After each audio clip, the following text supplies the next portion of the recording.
Hello, bachcho. Let's read a question. A question says that the half time for first order decomposition of nitramide is 2.1 hour at 15 degree Celsius. ये nitramide होता है, इसकी decomposition हो रही है N2O and water में. If 6.2 gram of NH2NO2 and nitramide is allowed to decompose, calculate first time taken for nitramide to decompose 99% and second is volume of dry N2O produced at this point measured at ST. चलिए सबसे पहले हम इस question का जो की concept है वो समझ लेते हैं. इस क्वेश्चन में जो की कॉन्सेप्ट लग रहा है वो आता है from the chapter chemical kinetics. Chemical kinetics में हम एक जगह पढ़ते हैं इंटीग्रेटेड रेट इक्वेशन. वहीं से इस जो क्वेश्चन है उसका सोल्यूशन हमें मिलेगा. सबसे पहले हमको क्या दिया हुआ है कि ऑर्डर ऑफ रिएक्शन क्या है. First order. First order reaction है. क्वेश्चन में मुझे टी हाफ भी दिया हुआ है. टी हाफ कितना है 2.1 आर. चलिए हमें पता है वी नो दैट कि टी हाफ और रेट कांस्टेंट में क्या रिलेशन होता है in case of first order reaction. हम जानते हैं for first order reaction T half is equals to 0.693 divided by K. तो यहां से मैं रेट कांस्टेंट निकाल लूं. रेट कांस्टेंट आएगा 0.693 डिवाइडेड बाय 2.1. आर में ही लेके चल रहे हैं सारी चीज. तो यहाँ से जो मेरा के की वैल्यू आ रही है वो आ रही है 0.33 पर आर. एक काम तो हो गया. मुझे मेरे फर्स्ट क्वेश्चन में निकालना है time taken for nitramide to decompose 99%. चलिए अब इसको सॉल्व करना स्टार्ट करते हैं. सबसे पहले मैं ए क्या है मेरी इनिशियल कंसंट्रेशन ऑफ नाइट्रामाइड दी नहीं हुई. अगर मैं बोलूं कि 99% डिकम्पोजिशन हो रहा है तो क्या इसका ये मतलब नहीं है कि अगर मैंने ए 100 लिया था तो डिकम्पोजिशन कितने का हुआ 99 का हुआ. यानी a माइनस एक्स कितना आया. ये आया 100 माइनस 99. 99 परसेंटाइल का क्या मतलब है कि 99% ऑफ ए ना. तो ये क्या था 99% ऑफ ए. तो ये कितना हुआ 99 मल्टीप्लाइड बाय 100 डिवाइडेड बाय 100. 100 से 100 कट गया तो ये कितना आया 99. अब हम लगाते हैं अपनी integrated rate equation first order के लिए. फॉर फर्स्ट ऑर्डर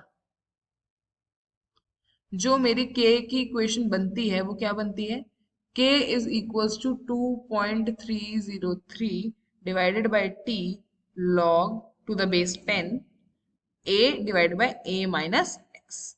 इसको t में कन्वर्ट कर देते हैं. t is equals to 2.303 divided by k log a divided by a minus x. चलिए अब यहां से हमें क्या निकालना है सिर्फ टाइम निकालना है. तो टाइम कितना होगा टाइम इज इक्वल्स टू 2.303. अगर मैं k पर r में ले रही हूँ तो टाइम भी r में आएगा. तो k कितना था 0.33 पर r log 100 divided by 100 minus 99. चलिए आगे बढ़ते हैं. ये बनता है t is equals to 2.303 divided by 0.33 log 100. log 100 की वैल्यू कितनी होती है 2. So this is equals to 2.303 divide by 0.33 multiplied by 2. यहां से जो मेरा टाइम निकल कर आता है वो निकल कर आएगा 13.96 आवर्स. तो मेरा 99% डिकम्पोजिशन होने में कितना टाइम लगेगा 13.96 आवर लगेगा. ये तो था फर्स्ट पार्ट. अब क्वेश्चन का सेकंड पार्ट क्या पूछता है ये देखते हैं. क्वेश्चन का सेकंड पार्ट पूछता है कि वॉल्यूम ऑफ ड्राई N2 ये गैस कितनी बनेगी if measured eight ST. Volume बताना है.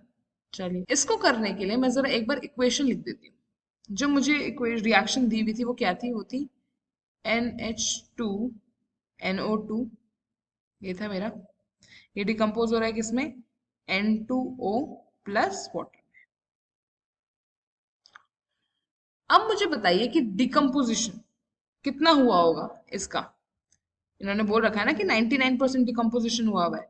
यानी 99% डिकम्पोजिशन यानी ये कितना बना यानी 0.99 मोल्स बचे इसके. नंबर ऑफ मोल्स का फॉर्मूला क्या है given mass divided by molar mass.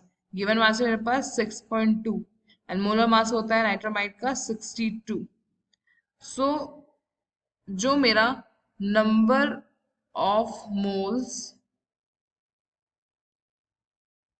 Of nitramide NH2NO2 decomposed हुए 99% हो गए ना, डिकम्पोज्ड हुए, तो वो कितने हुए? ये हुआ 0.99 मल्टीप्लाइड बाय 6.2 डिवाइड बाय 62। तो यहाँ से मेरा आंसर आ रहा है 0.099। इतना नंबर ऑफ मोल्स जो है वो डिकम्पोज हो गया। अब मेरे जो रिएक्शन कहती है कि जितना ये डिकम्पोज हुआ है उतना ही ये बना भी होगा, निकाल देते हैं। Therefore number of moles of NH2NO2 नाइट्रामाइड decomposed, मेरा रेट लॉ यही तो कहता है, is equals to number of moles of N2O formed। इसका मतलब कितने मोल्स बने हमारे N2O के? कितना बना ये? 0.099। अगर मुझे अब वॉल्यूम निकालना हो STP पे, volume of N2O eight STP, तो मैं क्या करती हूँ? अपने नंबर ऑफ मोल्स को किससे मल्टीप्लाई कर देती हूँ? 22.4 लीटर से।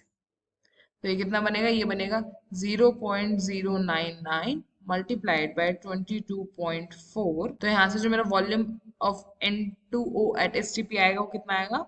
2.2176 लीटर। यही मुझसे पूछा गया था। I hope you understood it well. Best of luck.